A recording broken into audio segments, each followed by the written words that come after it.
Hello guys, আসসালামু আলাইকুম। Welcome to my Facebook page and my YouTube channel rule 0.2। তো আজকে আমি অফিস থেকে যাচ্ছি বাসায়, আর বাসায় যেতে যেতে বাইকের ইঞ্জিন অয়েল নিয়ে কথা বলবো। তো অনেকে আমাকে মেসেজ করে থাকেন যে ভাই, ইঞ্জিন অয়েল দিয়ে কত কিলোমিটার চালানো যায়, বা একটা অথেন্টিক ইঞ্জিন অয়েল দিয়ে আমি কত কিলোমিটার চালাবো। আপনি যদি আপনার বাইকে অথেন্টিক কোনো ইঞ্জিন অয়েল ব্যবহার করেন, ধরেন যে আপনার ইঞ্জিন অয়েলটা আপনি কোনো ডিলার পয়েন্ট থেকে কিনলেন, এটা 100% জেনুইন, আর এটা যদি মিনারেল ইঞ্জিন অয়েল হয়, তাহলে আপনি কত কিলোমিটার চালাবেন। যেমন আমাদের হুন্ডার, যেমন প্রো হুন্ডার 10W30 একটা ইঞ্জিন অয়েল আছে, আর এটা যদি আপনি ব্যবহার করেন, আমাদের কোম্পানি থেকে রিকমেন্ড করে বলা আছে এটা দিয়ে আপনি 3000 কিলোমিটার পর্যন্ত চালাতে পারবেন। কিন্তু আমরা একটা মিনারেল ইঞ্জিন অয়েল দিয়ে কখনোই 3000 কিলোমিটার চালাই না। আমরা দেখা গেছে এটা দিয়ে 1500 চালাই, তারপর পরিবর্তন করে ফেলি। কিন্তু আপনি এই মিনারেল ইঞ্জিন অয়েলটা দিয়ে বেসিক্যালি আপনি চাইলে 1500 থেকে 2000 কিলোমিটারও চালাতে পারবেন। কিন্তু আমরা দেখা গেছে ছোটবেলা থেকে শূন্য অভ্যস্ত, যা একটা মিনারেল ইঞ্জিন অয়েল দিয়ে 1000-1200 পর্যন্ত চালানো যায়, এটা আমাদের বোধগম্য। আবার অনেকে আছেন যে সিনথেটিক ইঞ্জিন অয়েল ব্যবহার করেন, ওই ইঞ্জিন অয়েল দিয়ে 3500-4000 কিলোমিটারও চালান, যদি ইঞ্জিন অয়েলটা অরিজিনাল হয়। একটা অরিজিনাল ইঞ্জিন অয়েল দিয়ে বেসিক্যালি এত কিলোমিটার চালাতে পারবেন, কোনো সমস্যা নাই। তবে আমরা বেসিক্যালি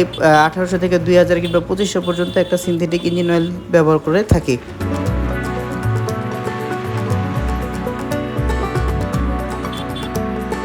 ইঞ্জিন অয়েল একটা বাইকের জন্য খুবই গুরুত্বপূর্ণ, কারণ আপনার বাইকের ইঞ্জিন অয়েলের উপর ডিপেন্ড করে আপনার বাইকের ইঞ্জিনটা কেমন থাকবে, ইঞ্জিনের পারফরমেন্স কেমন হবে। আপনি যদি ইঞ্জিন অয়েল সঠিক সময়ে পরিবর্তন না করেন, সেক্ষেত্রে কিন্তু বাইকের ইঞ্জিনের প্রবলেম হবে, বাইকের ইঞ্জিনের সাউন্ড নষ্ট হয়ে যাবে, টেবিটের সাউন্ড ঠিক থাকবে না, এবং ভিতরে যে ইঞ্জিনের রোকার পিন, ক্যাম ট্যাম থাকে, এগুলো আস্তে আস্তে ড্যামেজ হয়ে যাবে। সেক্ষেত্রে কিন্তু ইঞ্জিন অয়েলের ভূমিকা অপরিসীম। তাই কখনোই ইঞ্জিন অয়েল নিয়ে গড়িমসি করবেন না, সবসময় চেষ্টা করবেন ভালো মানের ইঞ্জিন অয়েল ব্যবহার করার জন্য।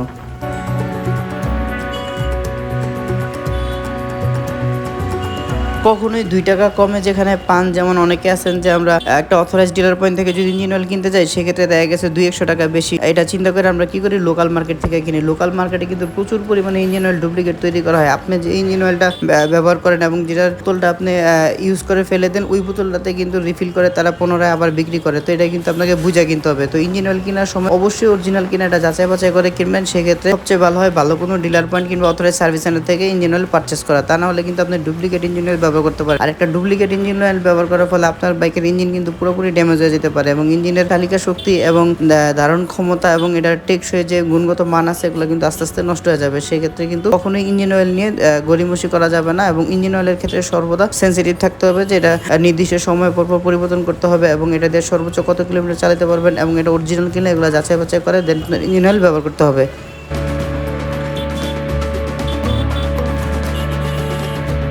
আর রাতের বেলা আমি ফার্স্ট টাইম ভিডিও করতেছি, আর রাতের ভিডিও ফুটেজ কেমন আসে আমাকে কমেন্টসের মাধ্যমে জানান, আর আমার ভয়েস কেমন ক্লিয়ার আসতেছে এটাও কমেন্টসের মাধ্যমে জানান। তাহলে আমি চেষ্টা করব রাইডিং অবস্থায় বিভিন্ন ভিডিও আপনাদের সাথে শেয়ার করার জন্য, কারণ দেখা গেছে সবসময় আমি কিন্তু সার্ভিসের কন্টেন্ট পাই না। তো যেহেতু আমি কন্টেন্ট ক্রিয়েট করতেছি, রেগুলারলি কন্টেন্ট না দিলে ফেসবুক আস্তে আস্তে রিচ কমা দেয়, তাই চেষ্টা করি রেগুলার কন্টেন্ট দেওয়ার জন্য, যার কারণে আমি মোটো ব্লগিং আস্তে আস্তে শুরু করতেছি। তো আমার কথাবার্তা কীরকম এবং ভিডিও ফুটেজ কীরকম আসতেছে অবশ্যই আমাকে কমেন্টসের মাধ্যমে আপনারা ইনশিওর করবেন। আর ভিডিও দেখে যদি আপনারা বিন্দুমাত্র উপকৃত হন, অবশ্যই আমার একটি ইউটিউব চ্যানেল আছে রুল 0.2, ওই চ্যানেলটাকে সাবস্ক্রাইব করে দিবেন, এবং আমার ফেসবুক পেজটাকে ফলো দিয়ে দিবেন। এবং পরবর্তীতে আপনারা কোন ধরনের ভিডিও দেখতে চান আমাকে কমেন্টসের মাধ্যমে জানাবেন। আমি চেষ্টা করবো ওই ধরনের ভিডিও দিয়ে আপনাদের পাশে থাকার জন্য। ধন্যবাদ সবাইকে ভিডিওটা কষ্ট করে দেখার জন্য। আসসালামু আলাইকুম।